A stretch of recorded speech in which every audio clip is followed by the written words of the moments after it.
Alors, en ce qui concerne Twitter, on va faire assez simple parce que, en général, c'est pas forcément le réseau social qui est le plus adapté pour les entreprises.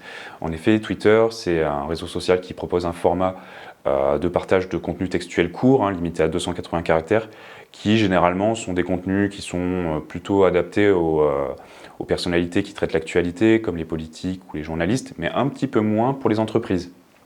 Donc sachez que si vous utilisez Twitter en tant qu'entreprise, ce sera essentiellement pour partager des actualités qui vous concernent et qui, pourquoi pas d'ailleurs, vous permettront d'engager votre public et d'inciter à une interaction. En effet, le format même de Twitter permet d'avoir des échanges continus et rapides avec votre public. Mais voilà.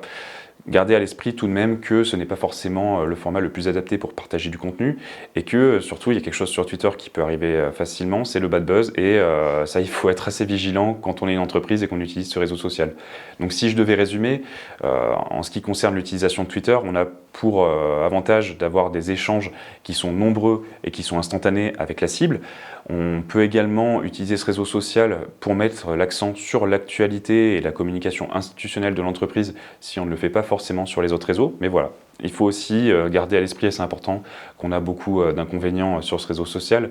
Comme je vous l'ai dit, il est difficile pour une entreprise de s'y implanter durablement, à moins de faire uniquement de la communication institutionnelle. Il est également difficile pour une entreprise sur Twitter de vendre un produit en tant que tel. Il faut également savoir que le format même de Twitter ne se prête pas forcément au partage de contenu visuel comme pourrait l'être Instagram ou Facebook. Et enfin, quand on utilise Twitter, quand on est une entreprise, mais quand on utilise Twitter de manière générale, il faut faire bien attention à gérer sa communication parce que la polémique et le bad buzz peuvent arriver très vite sur ce réseau social.